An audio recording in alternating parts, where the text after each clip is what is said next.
He wanted a son. He got a daughter. So he picked up a shovel. Her name was Ada, and she was bleeding on the dirt floor of a cabin that was already more grave than home. The baby, not an hour old, was a tiny red-faced thing named Lona. A mistake.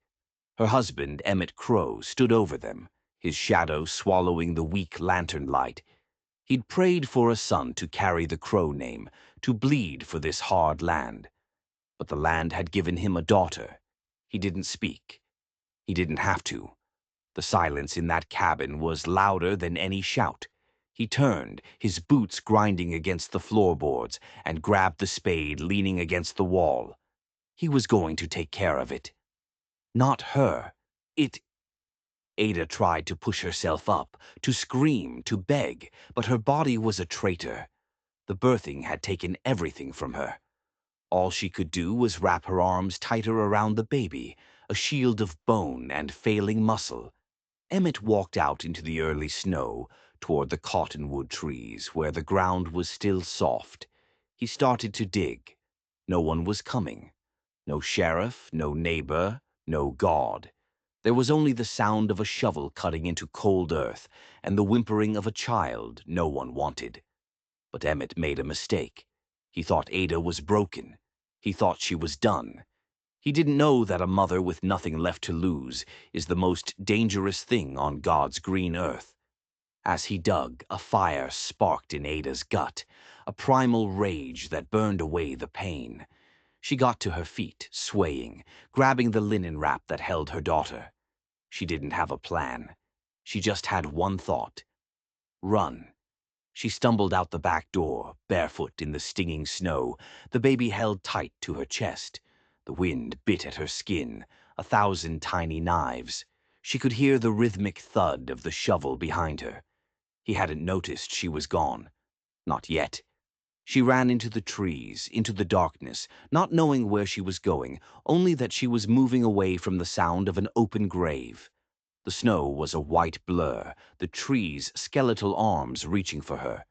Her breath came in ragged bursts, each one a prayer. The baby was warm against her, a tiny furnace of life. But for how long? Behind her, the digging stopped. A single furious shout cut through the wind. Emmett knew. The hunt had begun. Ada pushed harder, blood leaving faint pink trails in the snow behind her. She was a ghost, fleeing a monster, and the world was a frozen hell. She ran until her lungs were fire and her legs were lead. Up ahead, through the swirl of snow, she saw it. A faint yellow light. A window. A cabin. Hope was a dangerous thing, but it was all she had left. She stumbled toward it, collapsing against the rough-hewn door, her knuckles banging once, twice, before she slid down the wood frame, leaving a smear of blood. She held the baby up, a final offering to a world that had offered her nothing but cruelty. The door creaked open. A man stood there, a mountain in the doorway, his face lost in shadow. He was tall, unshaven, and his eyes were steady but gave nothing away. He looked down at her, then at the baby, then at the blood staining her sleeve and the snow around her feet. He didn't ask a single question. He just opened the door wider. Inside, the warmth was a shock. It was a physical thing wrapping around her, chasing the cold from her bones. A kettle hissed softly on a cast-iron stove. A saddle hung in a corner, its leather worn and familiar. The floor was swept clean. There were no empty bottles, no signs of rage, just a profound, unsettling quiet. The man's name was Elijah Boone, and he hadn't had a visitor in 3 winters. He watched her with an unnerving stillness. Ada didn't cry. Lona didn't cry. It was as if the silence of the cabin had seeped into them. She unwrapped the bundle just enough to show him the baby's face, tiny and perfect. He looked, then gave a single slow nod. She followed him inside, and the door clicked shut behind her, cutting off the sound of the wind. That night, Elijah didn't ask where she came from or who she was running from. He pulled a dusty cradle down from the barn loft, wiped it clean with a rag, and set it near the stove. He laid another blanket on his own bedroll and gestured for her to take the cot by the window. Lona whimpered once in the cradle, then fell silent. Ada didn't sleep. She couldn't. Not because she was afraid of this strange, quiet man, but because for the first time in her life the world wasn't shouting. She watched him stack firewood, rinse the kettle, and settle into a rocking chair with no words, as if he'd always known that silence was a better companion than sound. But this quiet was different. It felt heavy, watched. By morning the snow had stopped. Her boots were dry, the baby was warm, and her husband was still out there somewhere, a patient predator tracking his prey. She knew they couldn't stay. Elijah came in from feeding the horses, stamping snow from his boots. He didn't look at her, not directly, but she felt his eyes on her as she held Lona, her arms a permanent cradle. He poured 2 mugs of coffee, then pushed one across the table toward her. Not close enough to be a command, just an offer. She took it. The warmth spread through her hands. When she set the mug down, she whispered, her voice raw. "She doesn't have a name yet." It wasn't true. Her name was Lona, but telling him felt like giving a piece of her away, a piece Emmett could track. Elijah looked at the baby, then back at Ada. "You'll think of one," he said. His voice was low and gravelly, kind in a way that didn't need to be soft. Then his eyes flickered toward the window. His whole body went still. Ada's blood ran cold. She followed his gaze. Outside, in the fresh snow, were tracks. Not the frantic, desperate tracks of a woman fleeing for her life. These were different. 2 sets of heavy boot prints circling the cabin. Someone had been there in the night, watching them. It wasn't Emmett. The tracks were too deliberate, too calm. Elijah moved without a word. He went to the rifle hanging above the mantel, took it down, and checked the chamber with a quiet efficiency that spoke of long practice. He didn't point it or brandish it. He simply set it down beside the stove. It wasn't a threat. It was a promise. That night, Ada didn't sleep by the window. She slept on the floor by the fire, Lona's cradle within arm's reach. And the silent man, Elijah, didn't sleep in his cot. He slept in the rocker, his back to the fire, the rifle across his lap, his unblinking eyes fixed on the door. Something was wrong. This wasn't just a simple act of mercy. This man was expecting a fight. And Ada had the terrifying feeling that she hadn't just run from one monster into the arms of a savior. She had run from one cage straight into another. The next morning, the wind returned, whistling through the fence posts like a ghost. Elijah was already outside when Ada woke, the rifle gone from his lap. She lay still, listening. The floorboards above the root cellar creaked, a faint, rhythmic sound. The soft brush of a broom against the porch. Normal sounds. But nothing felt normal. Every muscle in her body was coiled tight, remembering the feeling of running, of waiting for a hand to grab her shoulder and drag her back. But here, nothing came. Just the oppressive silence of this man who hadn't asked a single question about the blood on her clothes or the terror in her eyes. She didn't know if his silence was mercy or something far more dangerous. He came in around noon, snow dusting his coat, his gloves stiff with cold. He didn't look at her. He just placed a folded canvas sack on the table. "You'll need boots," he said. "I have boots," she answered, her voice tight. He glanced at her worn, cracked shoes. "Too small. The soles are gone. They won't last another mile." He didn't argue. He just turned and went back outside, leaving the sack on the table like an accusation. Ada stared at it. Kindness from men like Emmett always came with a price, a debt to be paid in flesh and spirit. She refused to open it. She wouldn't owe this man anything. That night, Lona cried, a sharp, piercing wail that cut through the cabin's quiet. Elijah stirred on his cot, instantly alert.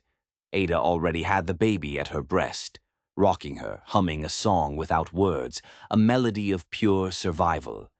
In the flickering firelight, their eyes met. He didn't smile. He didn't offer help. He just nodded, a strange, grim acceptance in his eyes, and rolled back over. That silent acknowledgement felt colder than indifference. It felt like he was watching a test, waiting to see if she would break. She didn't need him to fix anything. She just needed him not to be another thing that could take from her. For 4 days, the canvas sack sat on the table, a silent challenge. On the 5th morning, Elijah picked it up without a word and hung it on a hook by the door. Not with anger, but with a quiet finality that chilled her to the bone. He was a man of infinite patience, and that was more terrifying than any rage. She started watching him, really watching him. The way he walked with a slight limp, favoring his right leg. The careful way he used his left shoulder when he lifted a feed sack. She watched how his animals, the dog, the mule, even the chickens, moved around him. Not with fear, but not with affection either. They moved with a learned caution, a wary respect. There was no shouting in his barn, no sudden movements. There was just a cold, predictable rhythm. On the 6th night, Ada couldn't stand it anymore. She wrapped Lona tightly and stepped out onto the porch. Elijah was there, whittling a piece of wood into a sharp point. He didn't look up. She sat on the steps, a few feet away. The silence stretched. "Why did you let us in?" she finally asked, her voice barely a whisper. He kept his eyes on the stick, the knife shaving off, perfect thin curls of wood. Didn't see a reason not to. It was the same answer a man might give for picking up a stray dog. It wasn't kindness. It was possession. She went back inside, her heart pounding. Later that night, as she lay awake, she heard a sound from outside. A low whistle. Elijah got up from his cot, picked up the rifle, and slipped out the door into the darkness. He was gone for nearly an hour. When he came back, there was fresh mud on his boots, and the smell of pine and cold earth clung to him. He thought she was asleep. He didn't know she was watching his every move. The next morning, she finally opened the canvas sack. Inside were leather boots, not new, but sturdy and lined with wool. There was a pair of men's socks and a bar of lye soap, but underneath it all, tucked into the toe of one boot, was something else. A small leather pouch.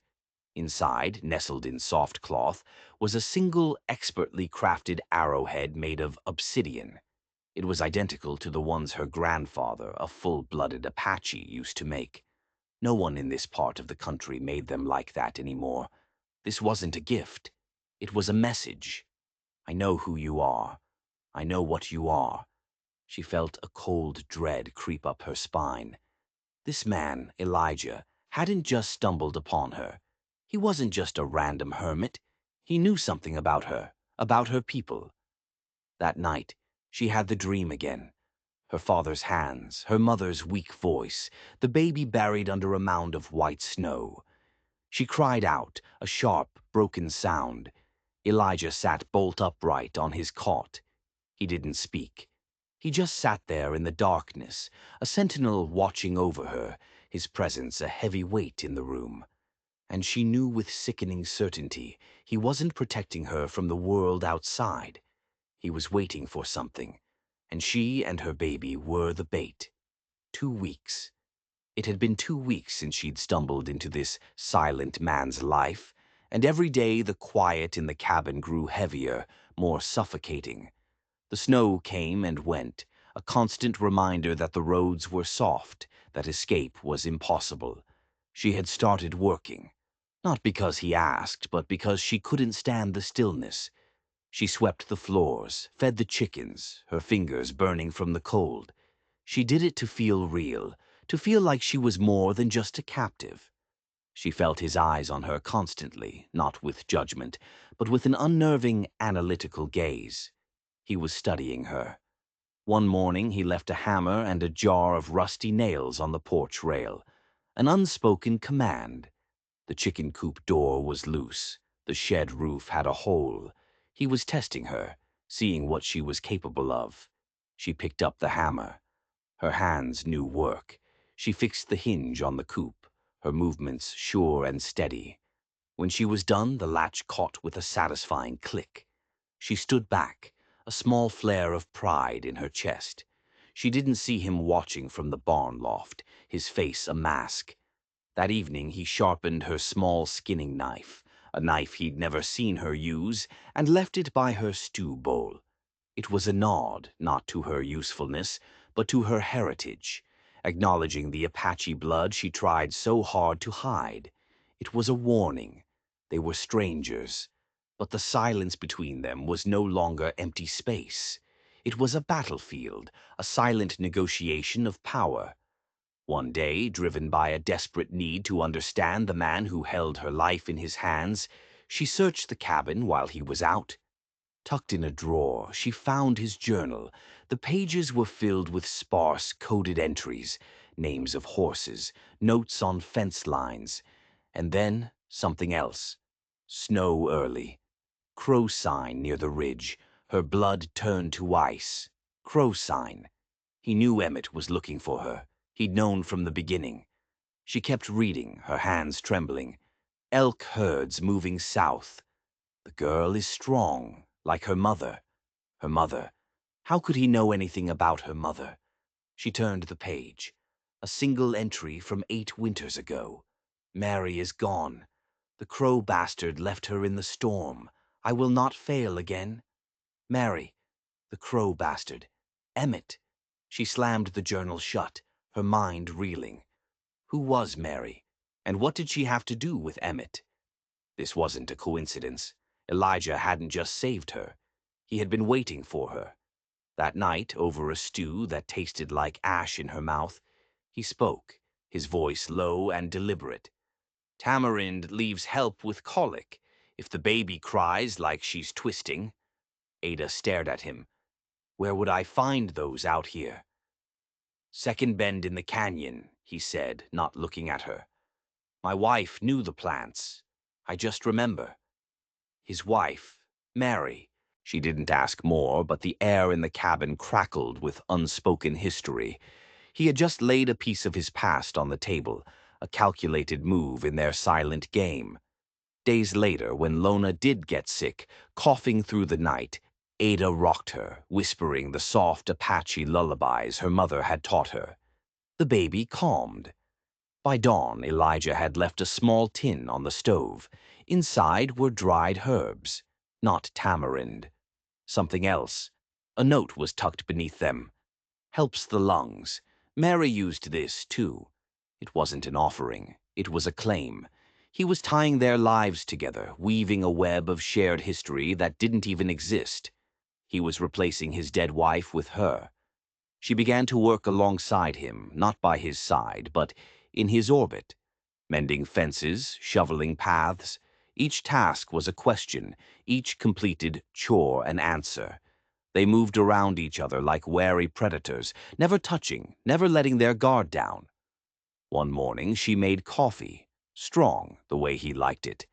Not because she owed him, but because she needed to see his reaction. He took the cup, his fingers brushing hers for a fraction of a second. Thanks, he said, his voice softer than she'd ever heard it. Then, that's how she used to make it too. She, Mary, always Mary. Later that week she saw her own reflection in the window pane. Hair tied back, soot on her cheek, Lona strapped to her back. She looked like a homesteader. She looked like she belonged there. The thought terrified her. The girl who had run from one man's prison was slowly, deliberately being walled into another. Elijah started leaving things for her, a spool of thread, a jar of honey, an old tin cup for Lona. Not gifts, tools, things to bind her to this place, to this life he was building for her around the ghost of his wife.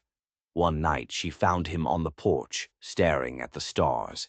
She brought him his forgotten blanket, her movements slow and deliberate. She draped it over his shoulders. He didn't thank her. He didn't move. But as her hands brushed his neck, he didn't pull away. And in that moment of contact, a horrifying truth washed over her. He wasn't keeping her here for revenge against Emmett. He wasn't even keeping her as a replacement for his dead wife. It was something far more twisted. He was keeping her because Lona, with her dark hair and fierce eyes, looked exactly like the child he and Mary had lost. The air softened in January, but the cold dread in Ada's heart only deepened.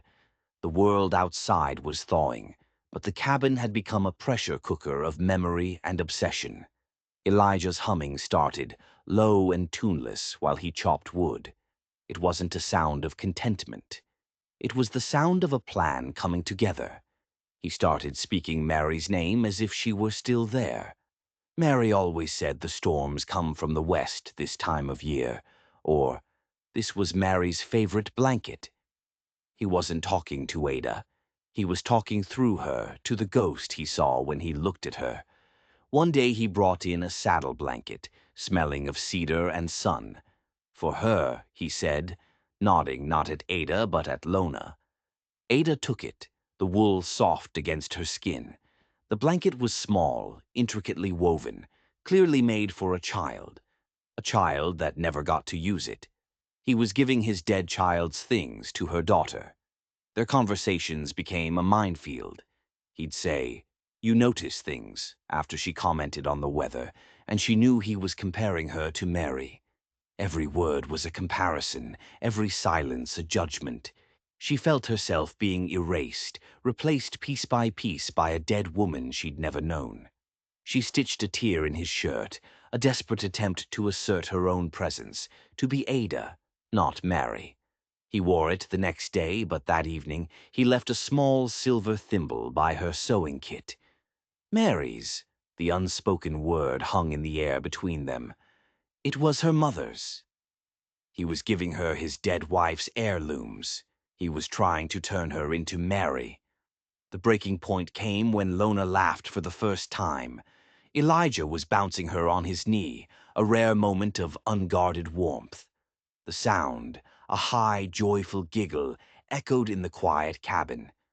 Elijah froze. His face went pale. The smile vanished, replaced by an expression of such profound, wrenching grief that Ada's breath caught in her throat. He looked at Lona, but he saw another child. He gently placed her back in the cradle and walked out of the cabin without a word, staying out in the cold for hours. That night, he came to her cot. He knelt beside her in the darkness, the scent of pine and grief clinging to him. Our son. He would have been her age, he whispered, his voice thick with unshed tears. He had her eyes. Ada lay frozen, every muscle screaming. This was it. This was the truth. He wasn't just grieving. He was delusional. He believed Lona was some kind of reincarnation of his lost son. He was a broken man, clinging to a fantasy, and he had trapped her and her daughter inside it with him. He reached out, his hand hovering over her hair. "Mary," he breathed. Ada flinched back as if she'd been burned. His eyes cleared for a moment, the grief replaced by a flash of cold fury. He saw her then. He saw Ada, and he saw her defiance. He stood up, his face a mask of stone, and walked back to his side of the room. The illusion was shattered. He knew that she knew. The next day the pretense was gone. The quiet was back, but now it was sharp, hostile. He watched her with a new intensity, the look of a zookeeper whose prize animal had suddenly remembered it was wild. He started carving. Every night he sat by the fire, a block of cedar in his hands, a knife flashing in the firelight. He was carving a cradle, a new one, much larger and more ornate than the one Lona slept in. When she finally got the courage to ask what it was for, his eyes met hers, cold and empty. "A place to rest," he said. But the way he said it, the finality in his tone, sent a shiver of pure terror down her spine. He wasn't carving a cradle. He was carving a coffin. One afternoon, while he was out, she ran to the barn, desperate to find the photograph from the journal, to see the face of the woman she was meant to replace. It was nailed to the wall. Mary. kind eyes, a dark braid. She did look a little like Ada, but it wasn't the resemblance that made Ada's stomach drop. It was the name carved into the wood below it. Mary Crow Boone. Crow. Mary wasn't just Emmett's sister, she was a Crow. The same blood that ran through Ada's veins, through Lona's veins.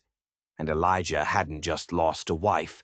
He had married into the family that now hunted her. This whole twisted affair was a family matter. She ran back to the cabin, her mind racing. She had to get out. She had to take Lona and run before his grief finally consumed them both. She was packing a small bag with what little she had when she heard a sound from the root cellar beneath the floorboards. A soft, rhythmic thumping. She froze, listening. It was the sound of a shovel. Digging. He wasn't outside. He was down there, right beneath her feet, digging in the frozen earth of the cellar. She crept to the heavy door set in the floor, her heart hammering against her ribs.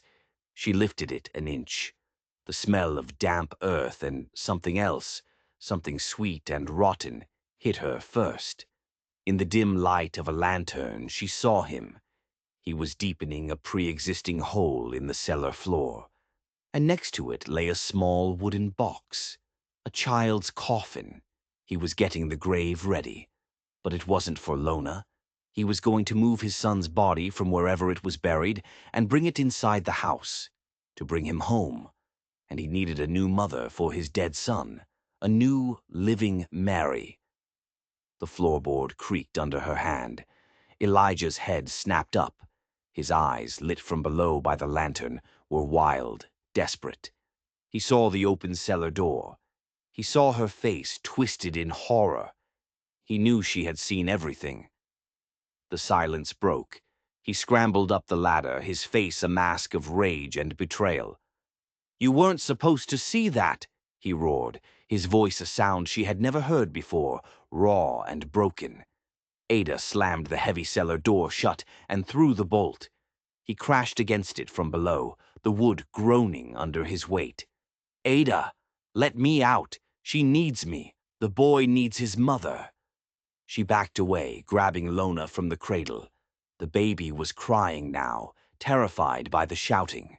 Ada scrambled for the door, her hands fumbling with the latch.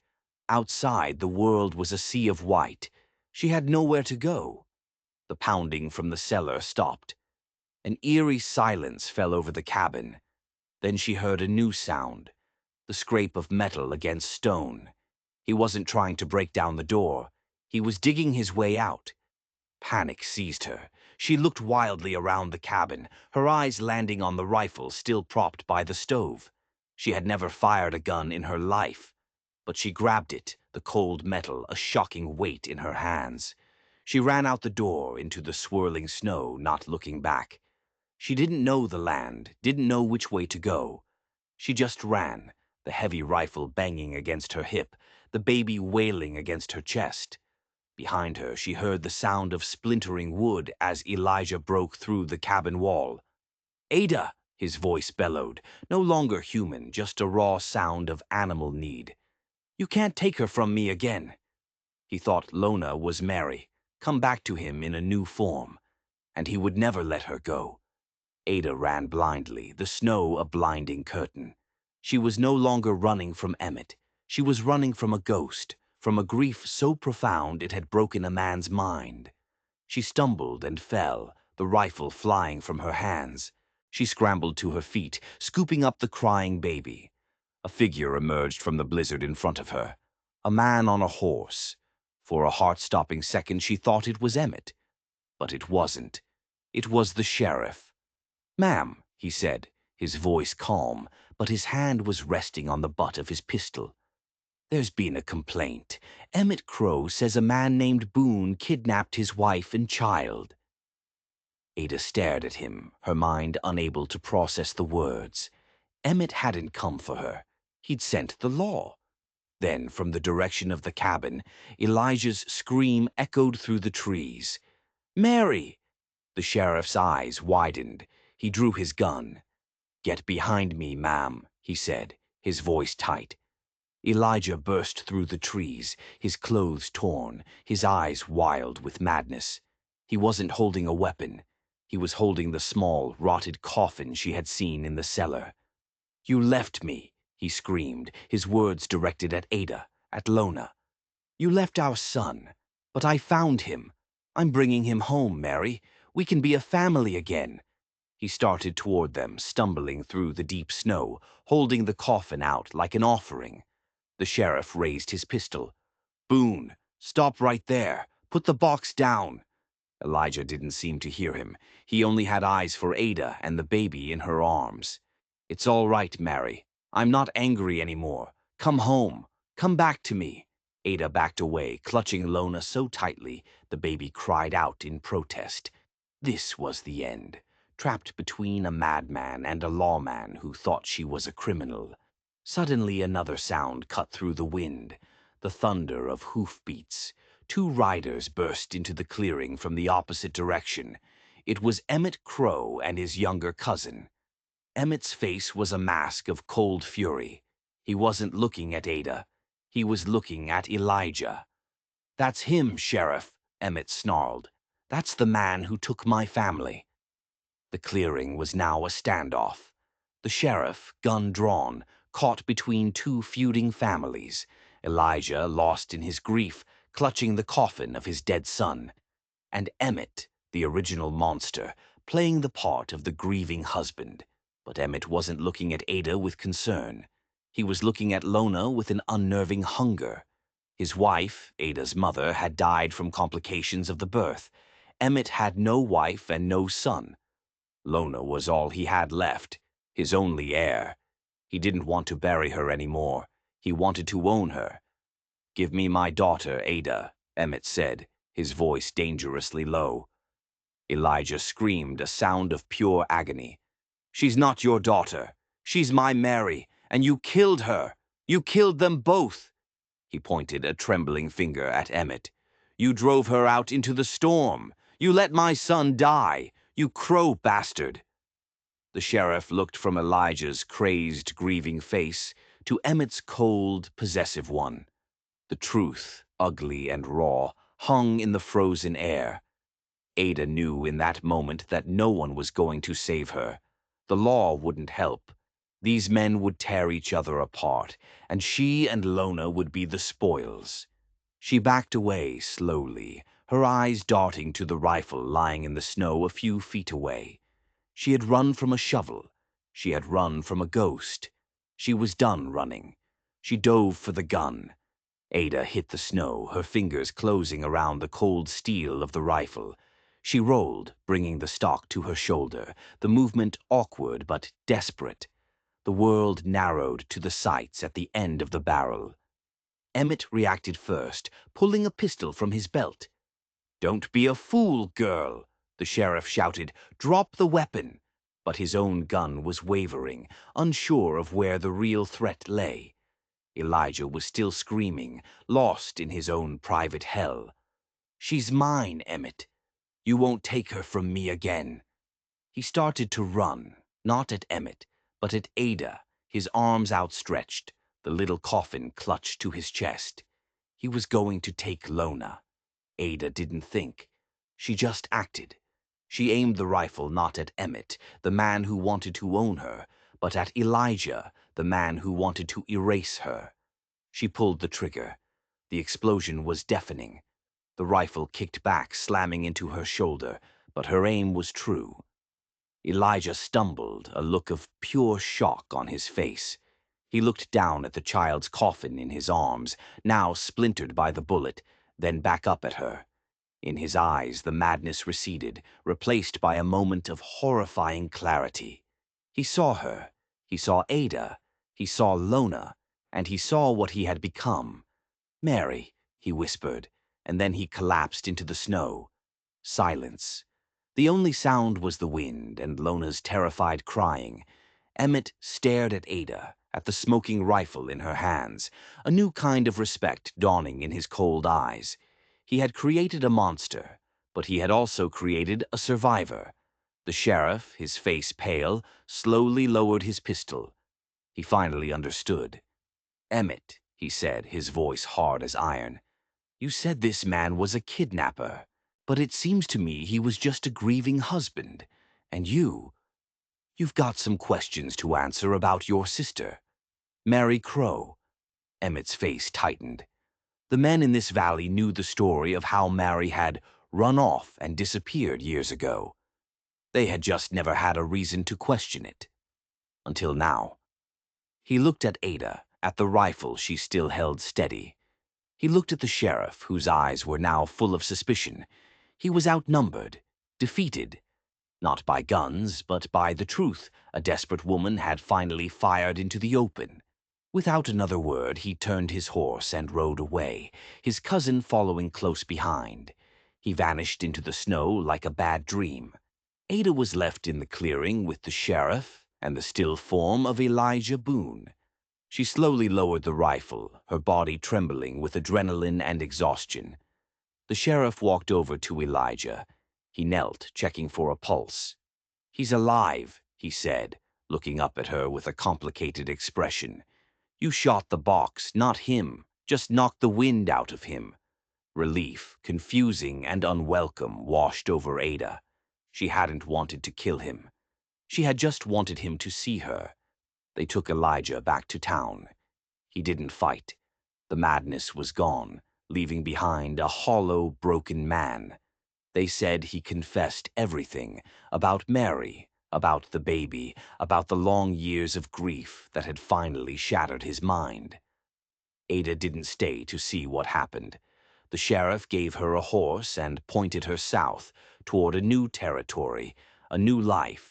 He didn't ask her name, and she didn't offer it. She rode for days, Lona bundled against her chest. She rode until the snow turned to mud, and the mud turned to dust. She rode until the memory of shovels and ghosts began to fade.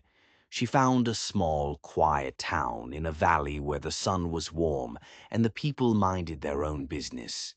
She took a job as a seamstress, her hands finding peace in the simple, steady work of mending things that were torn.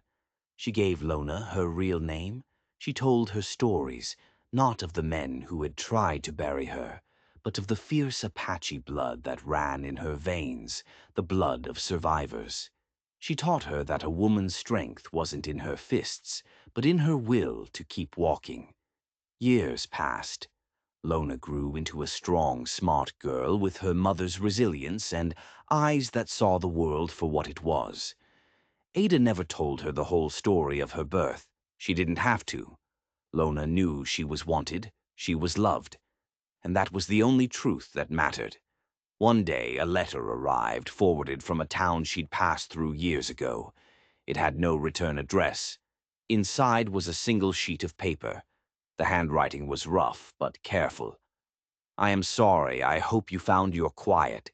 E.B. tucked inside the note was a single, perfectly dried tamarind leaf.